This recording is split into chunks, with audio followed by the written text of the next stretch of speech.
එකතු වන්නේ අපේ eShop application එකේ 4 වෙනි වීඩියෝ එකත් එක්ක.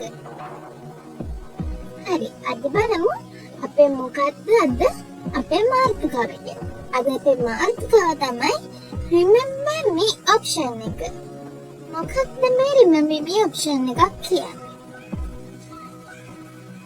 ඉතින් මතකයි මුලින් ඉඳන් අපි account එකක් create කරලා ඒකට sign up වෙලා පස්සේ අපි ඒකට sign in වුණා. අපේ මේ remember me option එක තියෙන්නේ අපේ sign in page එක. ඒ කියන්නේ මෙන්න මේ page එක. අපි sign up වෙච්ච account එකට අපේ password එක දාලා email එක දාලා අපි sign in වුණා. ගිය පාර වීඩියෝෙන් අපි කතා කරා. මේ පාර අපි කතා කරන්නේ අපේ ඒ password එක හරි email එක හරි අමතක වෙන්නේ නැතුව අපි මේ remember me කියන option එක දාලා තියාගන්න විදිහ ගැන. ඉතින් remember me කියන option එක add කරාට අපි ඒක add කරන්නේ කොහොමද කියන එක කතා කරන්නේ. මේ remember me option එකේ අපේ password එක තියාගන්නේ අපි cookies කියන එකක් අපි මෙතන add කරනවා. cookies කියන්නේ අපි add කරගත්ත password එක email එකයි අපි අමතක නොවෙන්න මෙතන remember me tick එක දාන්නට පස්සේ අපේ මෙතන customer ගේ connection එකේ තමයි මේ cookies එක add වෙන්නේ. ඒ කියන්නේ customer ගේ data customer අමතක වෙන්නේ නැති වෙන තමයි මේක add වෙලා තියෙන්නේ. ඒක අපේ server side එකේ නෙමෙයි තියෙන්නේ customer ගේ client side එකේ තමයි cookies add වෙන්නේ. හරි. මේ මගේ add වෙලා තියෙන්නේ කලින් cookie එකක්. මම add කරගත්ත cookie එක. එතකොට මෙතන ගිහින් මගේ cookie එක check කරාම ඔයාලට පේනවා මෙතන email එක add වෙලා තියෙනවා. ඒ වගේම password එකත් add වෙලා තියෙනවා. මේක විශේෂත්වයන්නේ cookies වල add එකතු වෙන්නේ. ඒ වෙනුවට percentage 40 කියන මේ අංක දෙක තමයි add වෙන්නේ. password එක ඒ password එක මේ විදිහට බලා ගන්න පුළුවන්.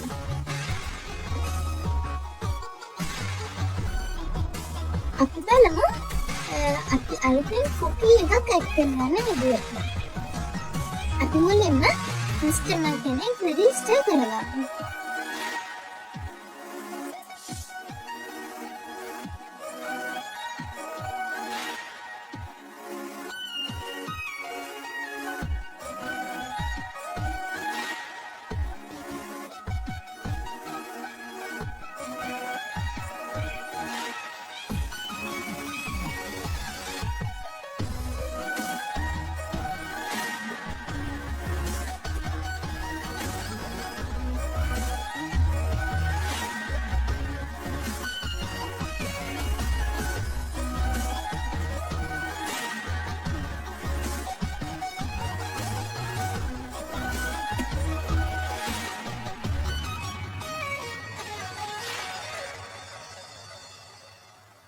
customer මේ විදිහට register කරගෙන අපි යම් sign in වෙන්න.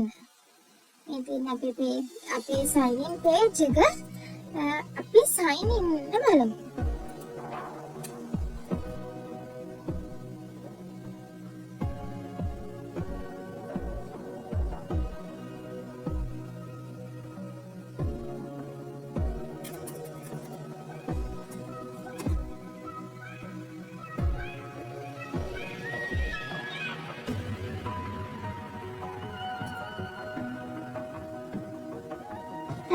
අපි remember me option එක දාන්නේ නැතුව sign in වුණාම අපේ page එකට යනවා.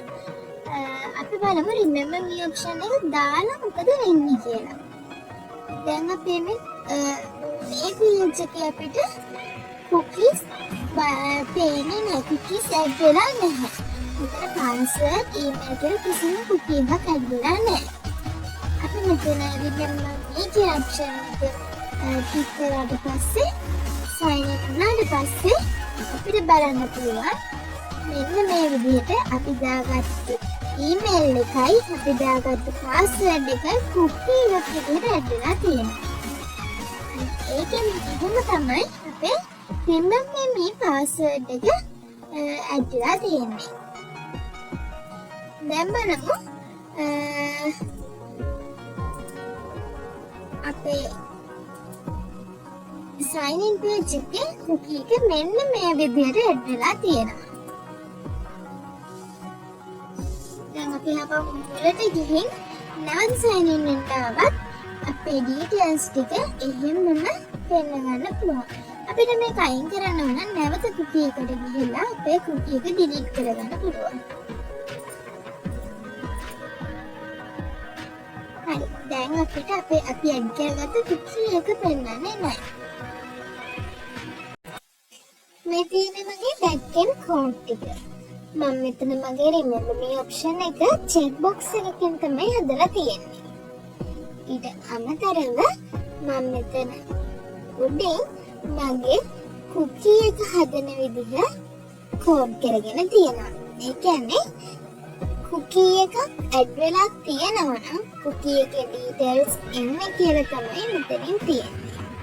එහෙම නැත්නම් අපිට අපේ cookie එකේ නැති fields වලට අපේ data ටික ඇඩ් කරගන්න කියලා තියෙනවා මෙතන.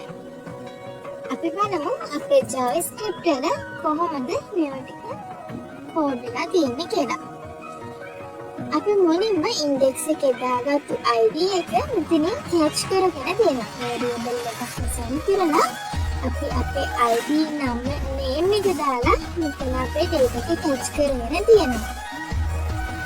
අපි ඒක form data එකට දාලා post method එකේ sign in process වලට අපි යවලා තියෙනවා. අපි බලමු sign in process එක කොහොමද කරලා තියෙන්නේ කියලා. අපි post method එකකින් අපි මේ variable එක අපි මෙතනත් නැවත catch කරගෙන තියෙනවා $sign එකකින්. මෙතනින් තියෙන්නේ නම් අපි ගිය පාරේ වීඩියෝ එකෙන් කතා කරපු sign in process එක. මේ sign in customer කෙනෙක් sign in වෙනාට පස්සේ customer හරියට enter වුණාට පස්සේ ඒක trueද කියලා අපි මෙතනින් බලනවා. ඒ කියන්නේ customer කෙනෙක් add වෙලා නම් අපේ අපෙන් remember me option එක දෙන්න කියලා ඉල්ලනවා නම් මෙතනින් cookie එකක් add කරලා තියෙනවා. ඒ cookie එක add කරලා තියෙන්නේ remember me option එක true නම් ඒ කියන්නේ remember me option එක ඕනේ කියලා තියෙනවා නම් අපි cookie එකක් එගෙන set cookies කියලා add කරනවා.